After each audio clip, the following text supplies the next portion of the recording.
ন্যায্য কিছু নিয়ে বলতে গেলেই সাসপেন্ড, পাল্টা অভিযোগ বিজেপি।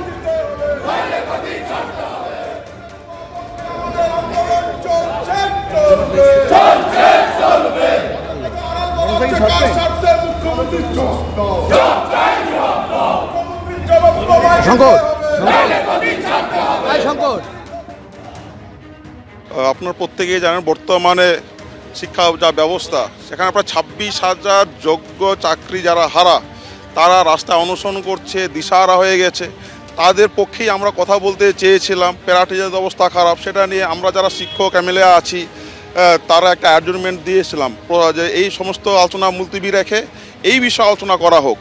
কিন্তু মুখ্যমন্ত্রী সামনেই স্পিকার অনুমতি দেননি, আলোচনা তো করলেনই না, সাথে যে পড়বেন সেটা অনুমতি দেওয়া হয়নি। আমরা যখন বিক্ষোভ প্রদর্শন করি তখন আমাকে ঘাড় ধাক্কা দিয়ে বের করে দেওয়ার মাধ্যমে বুঝিয়ে দিলেন যে মুখ্যমন্ত্রী আর এই তৃণমূল সরকার শিক্ষকদের, যোগ্য শিক্ষকদের পাশে নেই এবং তারা কোনো না কোনোভাবে অযোগ্যদের আড়াল। কতবার সাসপেন্ড? আমি এখন জানি না কতবার হয়েছি। তারা যদি ভাবে এদের সাসপেন্ড করে করে আমাদের মুখ বন্ধ করবে তাহলে তিনি ভুল দেওয়ার করছেন। আমরা সাসপেন্ড কেন, আমরা যদি বহিষ্কার করে দেও তারপরে কিন্তু আমরা জনগণের জন্য আন্দোলনে আছি, আন্দোলনে থাকবো।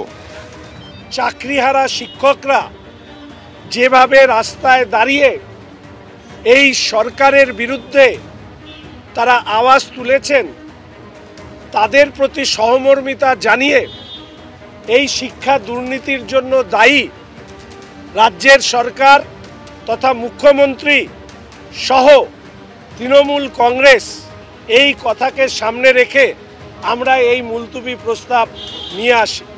দুর্ভাগ্যবশত এই প্রস্তাব তোলার পরে স্পিকার সাহেবের আচরণ, গণতান্ত্রিক আচরণের বিরুদ্ধে আমরা যখন বিক্ষোভ দেখাই, যেভাবে আমাদের সহকর্মী বিধায়ক মনোজ ওরাও তাকে মার্শাল দিয়ে বের করে দেওয়া হলো, এটা গণতন্ত্রের পক্ষে একটা কালো দিন।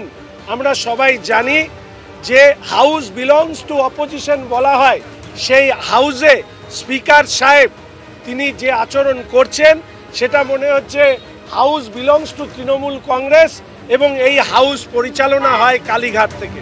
আমরা তার প্রতিবাদ জানাচ্ছি। আজ বিধানসভায় মুখ্যমন্ত্রী মমতা বন্দ্যোপাধ্যায় কেন্দ্রীয় বঞ্চনা নিয়ে সরব হন। সেখানে তিনি যেমন একদিকে বলেন যে আমরা সবার টাকা দিয়েছি কিন্তু ওরা আমাদের টাকা দেবে না, এটা রাজনৈতিক সিদ্ধান্ত।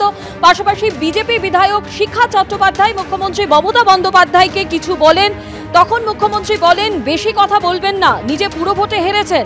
বিজেপির পক্ষ থেকে তখন বলা হয় আপনিও নন্দীগ্রামে হেরেছেন। বিধানসভায় বিরোধীদের আক্রমণ মুখ্যমন্ত্রী।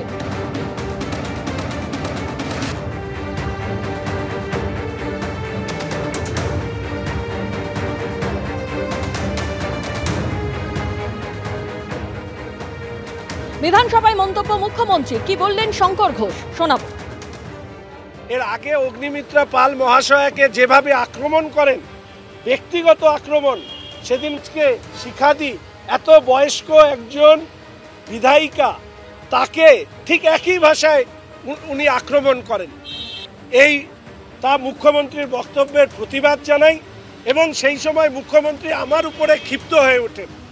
মুখ্যমন্ত্রী রাজত্বে 2021 সালে 2রা মের পর ক্ষমতায় আসীন হওয়ার পর এই রাজ্যে ভোট বলে কিছু হয়নি। তিনি নির্বাচনে, কাউন্সিলর নির্বাচনের কথা বলে আমাকে আক্রমণ করেন। আমি মুখ্যমন্ত্রীকে বিনীত স্বরে এটাকে স্মরণ করিয়ে দিই যে উনি আজকে যে মুখ্যমন্ত্রী হয়েছেন তা হওয়ার সময় নন্দীগ্রামে 2021 সালে মাননীয় বিরোধী দলনেতা শ্রী শুভেন্দু অধিকারী মহাশয়ের কাছে পরাজিত হয়ে এখানে মুখ্যমন্ত্রী হয়েছেন।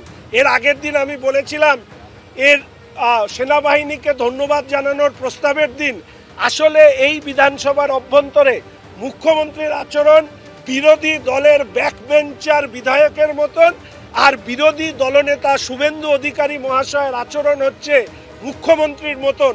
আজকে মনে হয় তিনি সেটাকেই প্রতিষ্ঠা দিলেন, মান্যতা দিলেন। 2026-এর পরে রাজ্যে সরকার বদল হওয়ার পরে ভারতীয় জনতা পার্টি সরকার পরিচালনা করবেন এবং তার মুখ্যমন্ত্রিত্ব এখানে নির্ধারিত হবে।